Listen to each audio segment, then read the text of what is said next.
This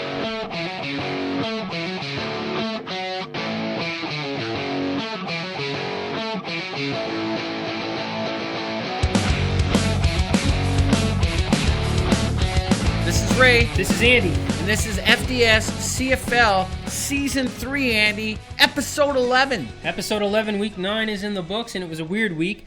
And we've been having a weird week overall, I'd say. We have had a weird week overall. But before we tell you about that weird week, why don't we talk about our sponsors? If you're having a weird week and you need something to make it better, go get yourself a Moose Light. Because it's scary good. It is scary good. Scary good. Now, I don't think that a logo on your shirt's going to really help you with a weird week, but they're cool anyways. And if you need a shirt with a logo, go see our buddies, the Doyles at Doyle Corporate Image. Doyle's rule. One of the things making our week a little weird is we're dealing with some issues with iTunes, folks. So thank you to the listeners who reached out and let us know that our podcast last week, titled Trevor Who, where Ray is really raising a barrier between him and his former brother, Trevor Harris, did not appear on iTunes whatsoever. We looked into it. It appears as though we have been hacked. So we've been hacked. Our iTunes account, our feed has been removed, and a feed for another podcast is there, despite comments being about us and related shows, showing CFL podcasts and football shows and so on and so forth. So, I mean, we've got Apple on it, guys. We don't know how that's going to go. Yeah, I do want to say big thanks to Jonathan Roy out of Bathurst, New Brunswick, Andy. Bathurst. He's the one that reached out to us to say, hey, where's my podcast this week? Yep. Really appreciate it. Also turns out that Jonathan is a bit of a podcaster himself. Is that right? He covers the Bathurst Teton. Oh, He's in podcast. His third season of covering the Teton. And he also has a YouTube little video show with his 5 or 6 year old son. Mm-hmm. And people ask questions, and this little kid is quite the personality, and he can answer them in either French or English. Awesome. So it's really neat. I checked out his stuff last night. Thanks again, Jonathan, for giving us the heads up, because we wouldn't have known. Awesome, yeah, thanks a lot. And we've got a close acquaintance of ours that also does a podcast on the Q, so maybe you guys can have a little call in. There you talk a little Q together and buddy up on the podcast thing. There you go. All right, Week 9, Ray. Calgary at Winnipeg. The Calgary fans were talking and talking and talking. We put Calgary number 1 in the in our power rankings last week. The Bombers went up on 2 punt return TDs, and they outlasted Calgary's fourth quarter surge. Because Calgary was bringing it. Somehow Winnipeg wins this game 26-24. The W is back on top with a W. W's back on top. Yeah, that Jerarion Grant is the guy. 222 yards in punt returns, Andy. Yep. As you mentioned, 2 touchdowns. Matt Nichols goes 18 for 22, 117 yards, no touchdowns, no interceptions. He is playing very conservative right now. One thing about Arbuckle, this kid throws for 260 yards, 1 touchdown, 2 interceptions, but he's pushing the ball downfield. Mm-hmm. And, I mean, how many podcasts have we talked about the fact that a team that's going to win today and down the road, you need a quarterback pushing the ball downfield. Yep. And I just find Nichols, and we'll talk about another QB in a few minutes, he's playing too conservative for an offense that is going to possibly play in the Grey Cup this year. For sure. I mean, he's doing what he needs to do to win some of those games, but in the games where they lose and he's kind of playing the same pace, I guess, so to speak, that's when the light really shines on it. So. Well, and just to add one other thing, and we've talked about this on other CFL podcasts as well, running backs haven't been putting up a whole lot of yards this year, but in this particular game, Andrew Harris puts up 100 yards. No touchdowns, but that 100 yards helps reduce the number of times that Nichols has to put the ball downfield. 100%. It helps my fantasy team, too, as well. Next game, Saskatchewan at Montreal. Ray, the weather ended this game early. Saskatchewan takes it 17-10. Fajardo was very efficient, but he didn't really have to do a lot. Matthew Schultz replaced Pickem in the second quarter. Now, I assume maybe later in the show, we're going to get a little rant about these weather rules. We may hear about them later on, but I got another little rant I want to talk about right now. Let's go. Pickem, okay, this is the guy that started, that won the starting job in the offseason. 4 for 7, Andy, 47 yards. That's embarrassing. Yep. Embarrassing. Then this Schultz comes in, 5 for 8. He goes 62.5% for 43 yards, 0 touchdowns, 0 interceptions.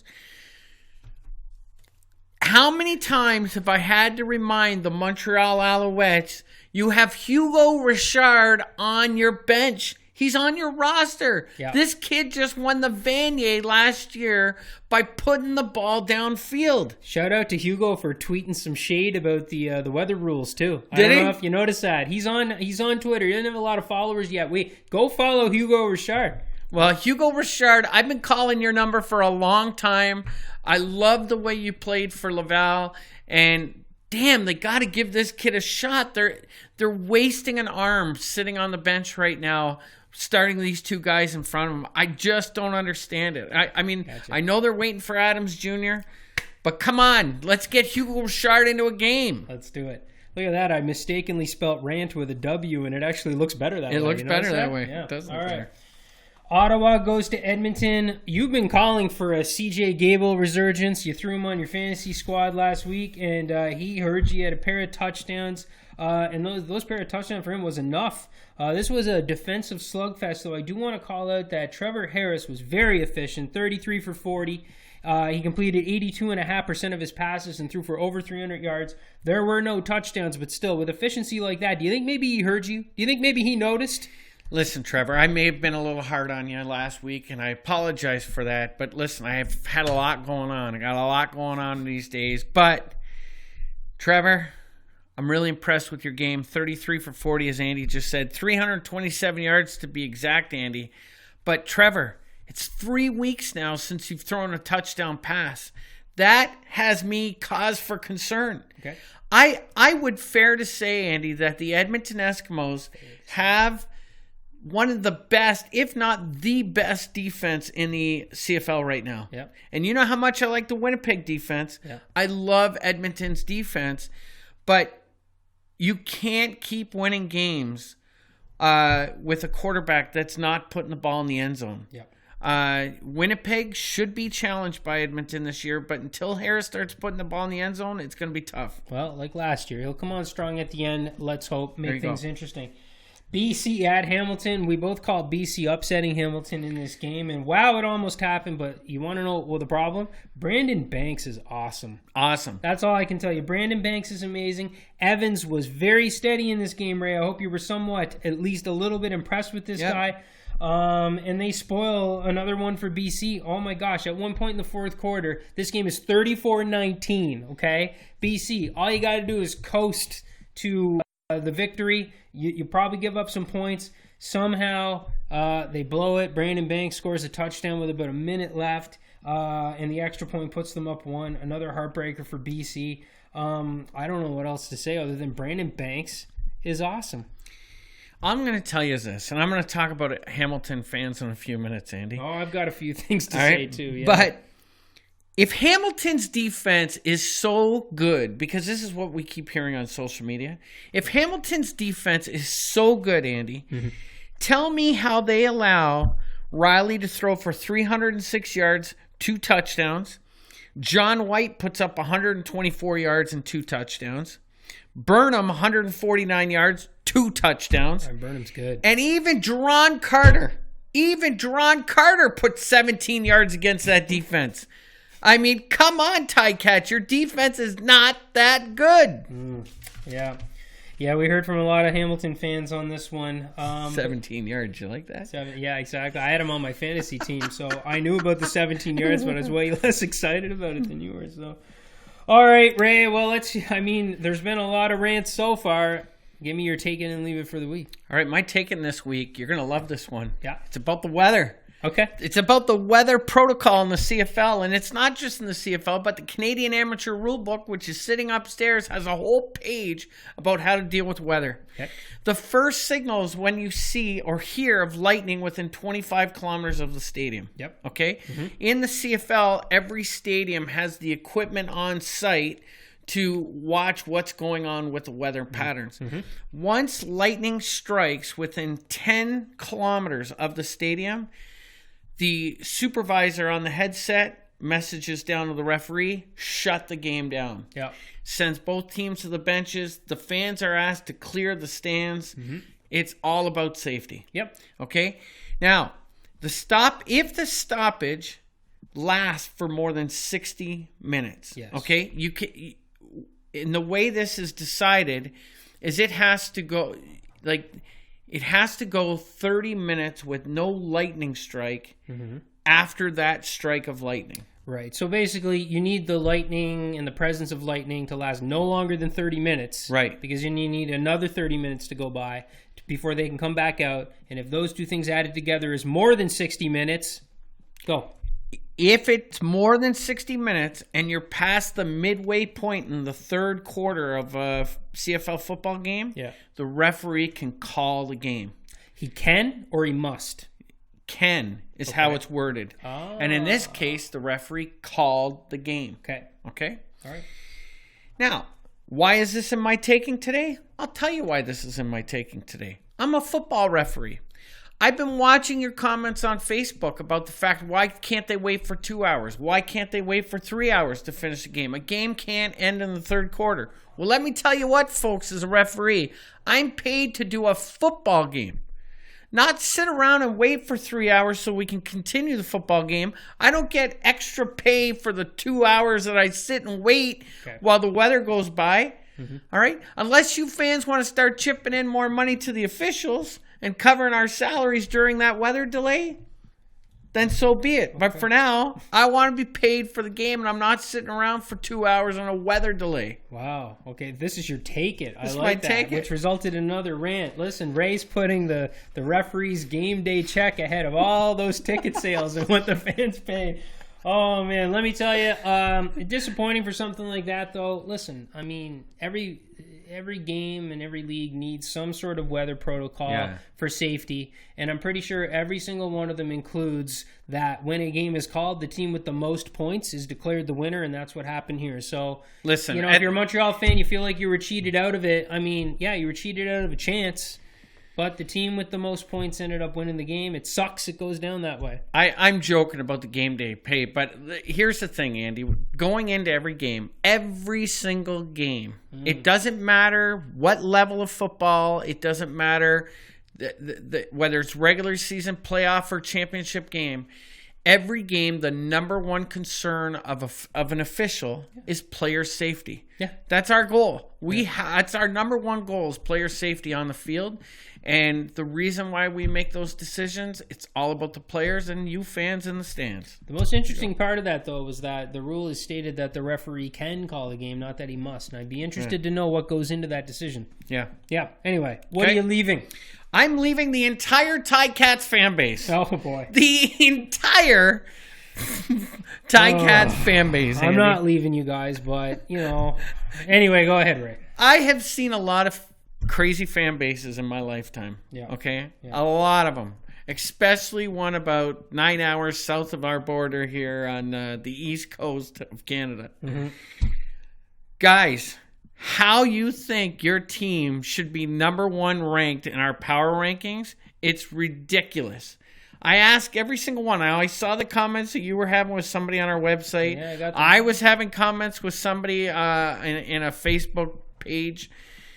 All I want to ask you, if you tell me the Ticats should be number one in the power rankings and I have 4 teams ahead of them, make an argument why that team shouldn't be ahead of the Ticats. To keep telling me they have the best defense, they have the best this, the best that, they don't, because BC just put up 34 points against you and they're 9th in my rankings. Yeah, I mean, we got one fan that commented on our website, and he did try to make a case, and he basically said Hamilton has beat 3 out of the 4 teams that are above them, and the only one they didn't beat they haven't played yet, which is Edmonton, to which I responded with, well, the team that beat 2 of those teams was quarterbacked by the reigning most outstanding player of the league, who isn't there. Now, so we're trying to project a little bit, and again, I defended the Ticats. It took me longer to drop them where you kind of really went crazy on them 2 weeks ago. Yeah, listen, there's an argument that can be made if you look at the record and everything that they've accomplished, and now with what Evans looked like, that it's not a crazy idea for a Hamilton fan to think that they should be number one. I totally respect that. But that being said, listen, and then another Hamilton fan fires back at me and says, we've won 2 out of those 3 games with Evans as the starter. Whoa, 2 out of 3? Pretty sure the first game that they beat Winnipeg, Jeremiah Masoli started that game and was up 14-0 when Evans took over. Now, I get it. Jeremiah brought them down to the goal line, and Evans punched one in before Masoli was out in the short yardage package. But still, listen, Masoli started those games, so we can sit here and we can go back and forth on these little details. At the end of the day, to the one fan, to the one listener who may never listen again, who said that it's hard to take our power rankings seriously, I want to tell you something. It should be hard for you to take all power rankings seriously. Power rankings. Power rankings are an exercise of one person's opinion on which teams are better than the other to strike up conversation, and we got some conversation out of you, so they worked. They worked. So I still like you, Hamilton fans. I might even wear a Hamilton jersey next week. We'll see. I have a Hamilton Ticats jersey in my sports room, and I also have a Hamilton Ticats hat that I bought at the Ticats game last year. Yeah, I love the Ticats. We got a little Hamilton football over there too. And I also want to say this. I keep getting told that we're Western bias. We're not Western biased. We're from Moncton, New Brunswick. Yeah. We're waiting to be Schooners biased. Yeah. We are probably the best people to get power rankings from because there's no bias here in New Brunswick. Yeah, I mean, if anything, we have been a little Eastern bias in our power rankings, though this week's is not showing it, but give it time, guys, because, again, I was very impressed, with the Ticats and what I saw from them offensively. Listen, they're good in all phases of the game, but beating the worst team in the league by 1 point, I just wasn't ready. Now, speaking of the power rankings. Want to talk about them now? Yeah, but we'll fire through them really quick. Okay, let's go quick, quick. So I put Winnipeg back at the top. I dropped them to 3 last week. I explained why. Somebody called me long-winded, so I'm not going to get into it again. Winnipeg moves back to the top. Saskatchewan was at number 2 for me. They won another game. Even if the weather helped it, I'm not dropping them. So Calgary jumps down to 3. They basically swap spots, and then nothing changed in the rest of my rankings. Edmonton stays at 4. Hamilton stays at 5. Montreal stays at 6. Ottawa 7. Argos 8. BC Lions 9. I wasn't ready to move anything below that again. Just some shuffling in the top 3. That's it. Off to you, Ray. Yeah, the only major real difference in our power rankings is the Rough Riders. Where you have the Rough Riders at 2, I got them at 4. You got them down at 4, yeah. And I've done that simply because the talent that they've played. Even this week here, they got a win in Montreal, but they had 2 quarterbacks combined that couldn't throw for 100 yards passing, and they won by 7 points. I know there was another 20 minutes of play to go in that game. I just don't see it right now. But like I say, week to week, you got to wait and see. Ottawa, I have below. I put Ottawa ahead of Montreal right now. Yeah, I couldn't do that. And listen, the only reason why I did is because of this darn quarterback play. And I mean, all they have to do, Montreal, you want to do me a huge favor and do a big, huge favor to your fans and move up our power rankings? Start Hugo Richard for me. Start Hugo. Change. You put Hugo in, you're up to 2, just like that. There you go. Oh, okay. Let's go through your odds and ends, Ray. Odds and ends. So, Randy Ambrosi hit the news again last week, Andy, and he talked about the fact he keeps getting drilled by reporters on what is the firm date that the Schooner ownership group has to have the stadium in place. He's saying, look, I'm not putting undue pressure on the Schooners organization. There is no hard date for them to finalize their agreement on the stadium. He wants to wait and make sure that this plan is put together correctly. Yeah. What are your thoughts? I think that's fine, and I think a lot of people forget how long it took for the Red Blacks to come around, right? That was, 8 years or something like that, and Randy now calls them one of the best franchises in the league, and he's right about that. So No, it makes perfect sense. It's us as fans who are super impatient, and us on the East Coast especially, because we've been teased with the idea of the schooners for years and years and years.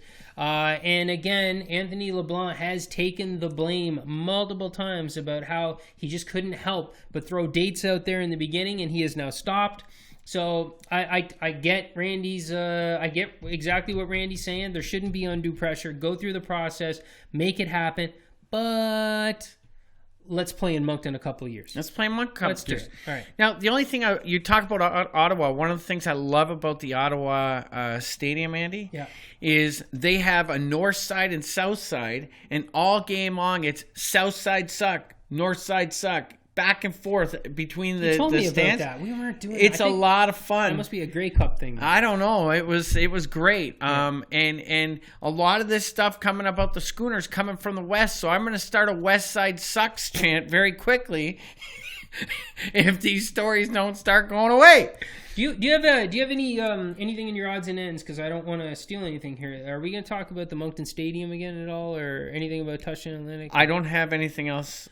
Well, other than the fact that, look, there's a lot of big things going on that week before the game. A lot of CFL alumni are coming in from across Canada. Yeah. And on Friday at Royal Oaks, the Friday the 23rd, it is, at Royal Oaks Golf Course, there is a CFL alumni tournament. It costs $600 for a foursome at Royal Oaks. That includes your golf, your cart, and a meal afterwards, Andy. Yeah. And just to put that in context, to play that course on a regular basis, it's $89 plus tax, which includes your golf and cart. Okay. It's not an expensive way to play a nice course, round of golf, and meet some celebrities as well. Yeah. Can I rant for a second about the Halifax Stadium? This is an Andy rant?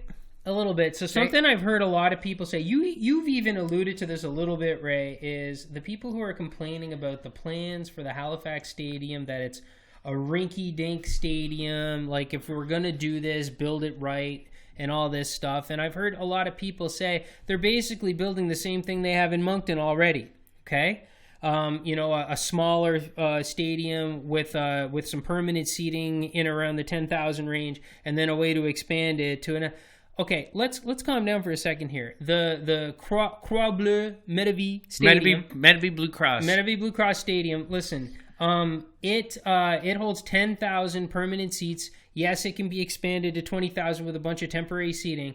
But that stadium, from the day it was built, and any and all enhancements that were made to that stadium from the day it was built until now, is maximum about $27 million all in. Right. Okay? Just because we saw some pictures at Randy's Roadshow of a mock-up of what the Halifax Stadium is going to look like, and it reminded us a little bit of what we see in Moncton, and it seems a little rinky-dink, we're talking 5 times the price. Right. That they're, even after reducing the price, 4 to 5 times the price of the Medavie Blue Cross Stadium. So, folks, anybody who thinks that Halifax is trying to build a cheap little stadium that we already have here in Moncton, yes, I want the team to play here in Moncton for a couple of years too. But what they're proposing to build down in Halifax is a big upgrade over the University of Moncton Stadium. And I just have to say that out loud because I'm so sick and tired of seeing people make that comment. It's crazy. Yeah. Anyway, that's all right. Bo Levi Mitchell returns to practice this week, Andy. Yep. After Calgary's latest loss, if Bo's ready to go this week, who's starting this week? Is it Bo, or are they going back to Arbuckle? 110% Bo. If Bo is ready to play, you start Bo. Is Montreal going to make an offer for Arbuckle? No, I think Montreal is done making offers for quarterbacks. We've seen how that's gone. They've got a nice little stable. If you truly believe in Hugo Richard the way you like to say, then he's the guy in waiting. And for now, they have to figure out a way to keep Vernon Adams Jr. healthy, because when he's playing, he's good. Really good. Very good. Yep. James Wild Jr. is coming back too, Andy. He's coming back. He's returning back to practice this week. But the bigger question for the Argos is, who is going to be the guy handing him off the ball?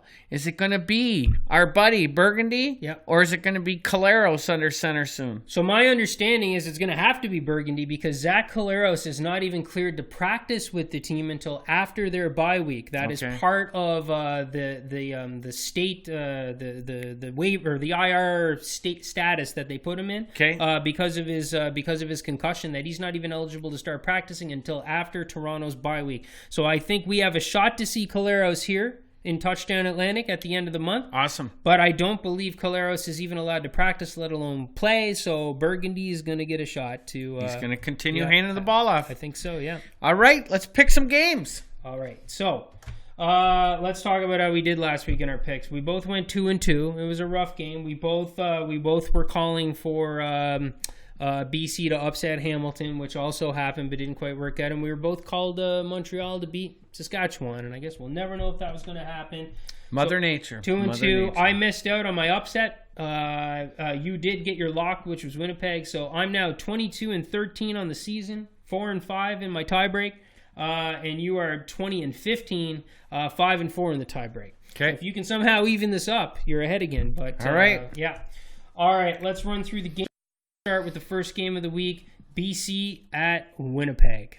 Well, just before we start making picks, is it my week to pick the underdog? It's your the upset. I'm it's the upset. Yep. Okay, upset. Yep. All right, so in this first game, there's no question.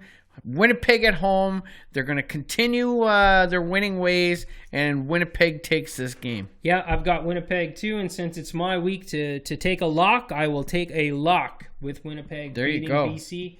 Until BC beats somebody else, I'm going to bet against them and lock against them every week. Second game, Edmonton at Toronto. Now, Toronto was on a bye, right? Yeah, so Toronto's on a bye. So just back to the conversation we were just having. Maybe I think Caleros can probably start practicing this week. Obviously, he's not going to be ready. So what I mean is Burgundy went into that bye week with a lot of momentum. Yes, he did, absolutely. After putting the team on his back, I think he's going to come out rowdy for this one. This should be interesting. Edmonton at Toronto, what do you got? Toronto just beat Edmonton not too long ago. I'm going to say Harris is going to rebound. Toronto beat Edmonton not too long ago. Last year? No, it didn't. Toronto has one win, and it's against Winnipeg. Oh, yeah, that's right. They beat Winnipeg. Beat Winnipeg. I thought it was against Edmonton for some reason. My bad. All right. I'm going to take Edmonton. You're going to take Edmonton? Yeah. I got to also take Edmonton as well, though it's very, very tempting. And if I was picking an upset, I would have been tempted there, but I'm going to go Edmonton as well. Next game, Saturday. So there's a doubleheader Saturday this week. So the first game, Hamilton at Ottawa. Hamilton at Ottawa. Well, this is where I'm going to have to ask, okay? Yeah. Mm-hmm. If Hamilton is the number one team in the CFL, according to the CFL fans, can I take Ottawa as an upset here? I'll give you that all day. Ottawa's garbage, man. Right. You've heard there's no team in the league I'm lower on than Ottawa right now. So absolutely, you can have Ottawa for your upset special. I'm taking Hamilton getting the win on the road. Want to know why? Why? Brandon Banks is awesome. Brandon Banks, yeah. All right. In the second game, we will be probably asleep by the time this one gets going, and it's a shame because Montreal's involved in it. We got Montreal at Calgary, Saturday night game. What do you got going on there? Well, I don't know who's starting at quarterback for Montreal. I don't know if it's going to be Adams or Richard after this podcast. Well, I'm quite positive it will not be Hugo Richard, Bucky. That's all I got. Yeah. If I can get this podcast in the hands of the head coach of Montreal, there's a chance Hugo Richard may be thought of. But without knowing who the quarterback's going to be, I got to go with Calgary in this game. I was at home. Yeah, I got to go Calgary at home as well. That's a real tough trip for Montreal. And Calgary's, probably still a little upset over coming up just a little bit short against Winnipeg. So, I got to go Calgary as well. All right, those are our picks. Fantasy wasn't a great fantasy week for either one of us, Rays, for different reasons. I went pretty heavy on Riders and Montreal. I actually had a couple of Riders and Alouettes, so that shortened game certainly didn't do me any favors, though. I didn't pick great players. I ended with 62.3 points. That puts me to 753 on the season. I'm still in second place in FDS, catching up to the leader, and I'm in that dropped me from 17th to 20th in the Schooners group. Ray, you had an interesting approach this week. A couple of weeks ago, I thought it was kind of wacky that instead you were bucking the trend of leaving out the defense, and you decided just to leave out the flex player and start a defense. That didn't work out well for you, so you really pushed the envelope. Last week, Ray left 2 slots empty. He decided he was not going to pick up a flex player or a defense. We're pretty sure he didn't do that on purpose, but here's the bright side. Even though he did that, he left 2 slots blank. I still only beat him by 1.3 points. Ray came in at 61.0 points. He's at 654.8 on the season. 5th place still in FDS. Drops him to 36th in the Schooners group. So I'm real interested to know what your tactics are going to be this week, Ray, but maybe take your time this time. Yeah, listen, I've had a lot going on, right, people? It's been a busy summer. But that being said, I am going to rebound, but as of right now, my CFL is blank. Okay, it's blank. All right, let's make sure. I'm putting some time into this week, and if I can turn this thing around. All right. Well, I picked my squad, and for like three weeks in a row, I've picked my squad. We record on a Monday. Yeah. The moment that it's available, and I haven't changed any of my squad. So now again, they're always subject to change. Here's what I got so far. I got Ron Burgundy at quarterback. He's a cheap option. I think he's riding momentum. I think something's going to happen there. At the very least, they're going to put up some points, maybe some garbage time points. Andrew Harris, again, I mean, he's worth the money every week as far as I'm concerned. Jeremiah Johnson of the Alouettes is going to be my second running back. I'm pairing Burgundy with a receiver, Darrell Walker, his best receiver, though sometimes you'd never know that by watching the games. Quan Bray of Montreal I picked up. It was basically due to his cost. And in my flex spot, Cameron Marshall is going to get another shot to start at running back for the Ticats. Hoping something works out there. And I've left off a defense this week. Okay. All right. There you go. Guys, that's your show. Any closing thoughts, Ray? I got 2 words for you, Andy. Okay. 2 words for you. Yeah. And the only reason why I'm saying these 2 words is because I think they're ingrained in my head from this show, and I think it's going to be called the Hugo Richard Show. I was getting ready to throw the flag, but no, that was fine. You didn't go where I thought you were going to go at all. Okay. All right, guys. If you're watching on YouTube, please like, comment, subscribe, or dislike. That's cool too. If you're watching on YouTube, because you normally pick us up on iTunes, we're on it. All right. Yeah. Crapple takes a little time getting back. Oh, did I say Crapple? Crapple. Yeah. Well, anyway, they take a little while to get back to you, but we appreciate it, and we'll talk to you. Enjoy the games. We'll talk to you guys soon, and hopefully we'll be back on.